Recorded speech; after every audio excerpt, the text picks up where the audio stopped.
እንዴት ነሽ? ደህና ነሽ? እንዴና አለን አማን አለ ፈጣሪ ይመስገን አለን። የሆነ ጥያቄ ለመጠየቅ ነበረ። በሙስሊም ዩቲዩብ ላይ አዳምጬ መሪም እናታችን በቤተ መቅደስ ነው ያደገችው፣ በአንድ ቤት እምነት ውስጥ ነው ያደገችው የሚል ሰማሁ። እንደገና ደግሞ እንደናንተ ኡስታዝ አንድ ሲያስተምሩ እሳቸው ምን አሉ? በቤተ መቅደስ ነው ያደገችው አሉ። ያ ቤተ መቅደስ ማን የሚያምንበት የማንስ እምነት ነው? እሱም ማወቅ ስለምፈልግ ነው። ያደገችበት ቤተ እምነት ምን ይባላል?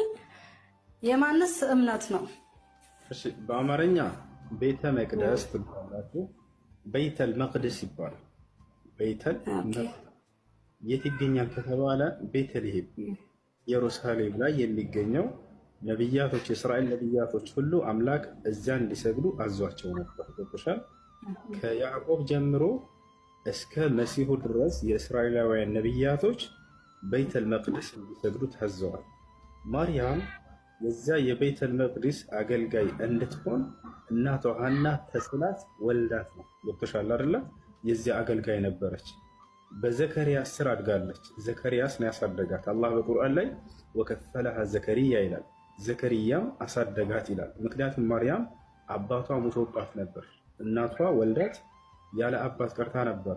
ገብቶሻል? በዚያ ሁኔታ ላይ ሳለች ዘከርያስ ተቀብሎ አሳደጋት። ማርያም በዛ ሁኔታ ስታደግ ጊዜ በነብይ እጅ ነው እና ያደገችው፣ በዘከርያስ እጅ የአምላክን ሕግና ስርዓት እንድትጠብቅ ራሷን እንድትጠብቅ ከወንድ እንዳትቀርብ አድርጎ ነው ያሳደጋት። ማንም ወንድ እንኳን መጥቶ ማርያምን የነካት የለም በህይወት ዘመኗ። ታውቃላችሁ? ሐታ መልአኩ ጅብሪል ወይም ገብርኤል መጥቶ ሲቀርባት ጊዜ በሰው አምሳል ሆኖ ነበር የመጣላትና ወዲያው ምንድነው ያለችው?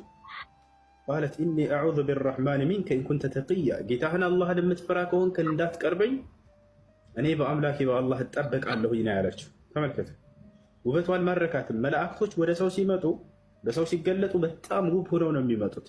በእርሷ ውስጥ ግን የመልአኩ ውበት ሳይሆን ያለው የአምላክ ፍራቻ ነው በውስጧ ላይ የነገሰው። የአላህ ፍራቻ በውስጧ ላይ ነግሷል።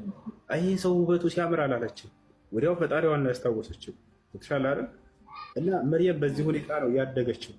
ማንም ወንድ ነክቶኝ አያውቅም ብላ ተናገረች። እኔ የመጣሁት ከአምላክሽ ዘንድ ነው አላት መልአኩ ጅብሪል። ቃለ ኢነማ አነ ረሱሉ ረቢክ፣ እኔ ከጌታሽ ዘንድ የተላኩኝ መልእክተኛ ነኝ አላት።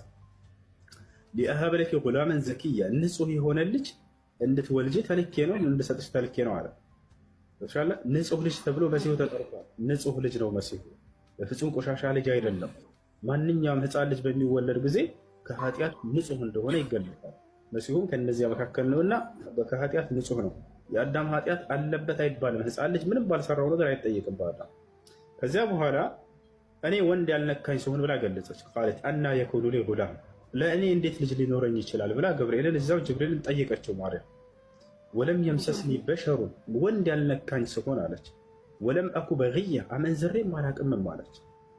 ታዲያ በምን መልኩ ነው ይሄ ሊወለድ የሚችለው ብላ ስትጠይቅ ጊዜ ቃለ ከዛሊከ ቃለ ረቡኪ ሁወ ዐለይሂ ሀይን፣ ጌታሽ አምላክሽ አላህ ይሄን ማድረግ ለእኔ በጣም ቀላል ነው ብሏል። ሁን በሚለው በቃሉ እንደሚያስገኘው ነገራት። ተሻለ አይደለ? ቃል እየተባለ መገለጽ ያስፈልገው መሲሁ በዝሙት እንዳልተወለደ ለመግለጽ ነው። ዮሐንስ ሰዎች አልተረዱትም። ተሻለ አይደል? እርሱ በቃል የተገኘ ነው እንጂ እናንተ እንደምትሉት በዝሙት አልተገኘም እያለ ነው። ምክንያቱም መጽሐፍ ቅዱስ ላይ ራሱ አይተሽ ከሆነ አይሁዶች ከመሲሁ ፊት ምን ነበረ? እኛ ግን የዝሙት ልጆች አይደለንም እያሉ መሲሁን ያሸሙሩበታል። አንተ የዝሙት ልጅ እያሉት ነው። ገብቶሻል? ዮሐንስ እንዲመሰክር ታዘዘ። በቃል አማካኝነት የመጣ ልጅ ነው እንጂ ይሄ በዝሙት አይደለም ብሎ። ለዚህ ነው በመጀመሪያ ቃል ነበር ሲላቸው የነበረው። በቃል አማካኝነት የተገኘ ነው እሱ እያላቸው ነው። ያ ቃሉ ደግሞ ከአምላክ ዘንድ የመጣ እንጂ ከማንም አይደለም። አምላክ በቃሉ ያስገኘው ስጋ ወይንም ሰው ነው እያለ እየገለጸላቸው ነው። እና ይሄ ነው። እና ማርያም በእስልምና ያላት ቦታ ይሄ ነው። በዘመኗ ከነበሩ ሴቶች ሁሉ ከዓለማት ሴቶች በላጭ ሴት ነች ብሎ አላህ ገልጿታል በቁርአን ላይ። ኢነላህ አስጠፋኪ ወጠሀረኪ ወስጠፋኪ ዐላ ኒሳኢል ዓለሚን፣ እነሆ አምላክሽ አላህ አንጽቶሻል አላት መልአኩ ጅብሪል ወይም ገብርኤል ወደ እርሷ መጥቶ። አንጽቶሻል ማለት ከኃጢአት ሁሉ ንጹህ ነች። መርየም ዓለይሃ ሰላም ንጹህ ነች። ነቢያቶች እንደማይሰሩ ሁሉ እርሷንም እንድትሰራ አላደረገም ኃጢአት። የሚገርማቸው ወካነት ሚነል ቃኒቲን ብሎ አላህ ይገልጻታል። በእኔ ትእዛዝ ላይ ቀጥ ካሉት ነች ይላል። በእርሱ ትእዛዝ ላይ ቀጥ ያሉት ያላመጹት ነቢያቶች ናቸው አይደለ? ከነዚያ ናት ብሎ ገልጿታል አላህ ሱብሓነሁ። የሴት ነቢይ የለም እንጂ መርየም ነቢይ ትሆን ነበር። የሴት ነቢይ የለም እንጂ መርየም ነቢይ ትሆን ነበር። እኛ ዘንድ መርየም ትልቅ ቦታ አላት፣ በጣም ትልቅ ቦታ አላት። አላህ ሱብሓነሁ ወተዓላ ወጠሀረኪ ወስጠፋኪ አላት። ቀጥሎ ከዓለማት ሴቶች ሁሉ መርጬሻለሁኝ አላት። በምን በተክለ ሰውነቱ አይደለም፣ በውበቱ አይደለም፣ ለአምላክ ባላት ታዛዥነት።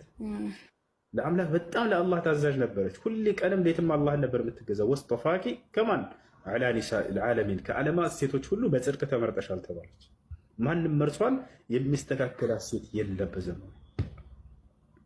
ነቢዩ ሙሐመድ ሰለላሁ ዐለይሂ ወሰለም ስለ ማርያም ምን አሉ ከተባለ በምድራዊ ህይወቷ ምሉእነትን የተጎናጸፈች ሴት እርሷ ነች በመጀመሪያዋ ብለው ገልጸውላታል።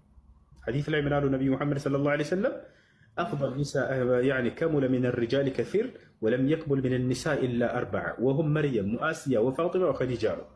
በዚህ በምድር ላይ ምሉእነትን ያኒ ሙሉነትን የተጎናጸፉ ሴቶች ከእነርሱ መካከል አራቱ ልግለጽላቸው። ከወንዶች ብዙ ምሉእነትን የተጎናጸፉ አሉ፣ ከሴቶችም እንደዚያው አሉ። ከእነዚያም መካከል መርየም አንደኛዋ ነች፣ አሲያ፣ ፋጢማ፣ ኸዲጃ። እነዚህ አራቱ ምሉእነትን የተጎናጸፉ አሏቸው። በምድራዊ ህይወቷ ላይ በቃ ምሉእነትን ተጎናጽፋለች። በቀጣዩ ዓለም ስላላትም ህይወት ነቢዩ ሙሐመድ ሰለላሁ ዐለይሂ ወሰለም ተናገሩ። ስለ መርየም ምን አሉ? አፍደል ኒሳኢ አህሊል ጀነ አርበዐ ወሁም መርየም ወአስያ ወፋጢማ ወኸዲጃ አሉ። የጀነት ታላላቅ በላጭ ቁንጮ የሚባሉ ሴቶች አራት ናቸው አሉ። አንደኛ መርየም፣ አሲያ፣ ፋጢማ፣ ኸዲጃ ሆነ። እነዚህን ተናግረዋል ነቢያችን ሰለላሁ ዐለይሂ ወሰለም። እና ይህች ነች መርየም ብሎ ማለት። መርየምን አላህ ሱብሓነሁ ወተዓላ የሙእሚናት ሴቶች አርአያ ነች ብሎ ገልጿታል። ይሄን ይመስላል።